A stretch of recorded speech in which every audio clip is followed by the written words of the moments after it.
Tricky one tonight. In English, words do not generally end with an E, as in I. So we use the Y as an E sound, as in the word happy, funny. The reason I'm telling you this is because it comes in play later on. I want to show you how k sometimes says s, and it's good for children to learn exceptions. If a k is followed by an I or y, it changes the k to a s sound. For example, scent. There's the k followed by an e or an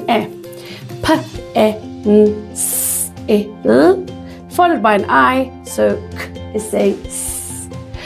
And in the word bouncy, we have b, ow, gotta know my phonics here, e.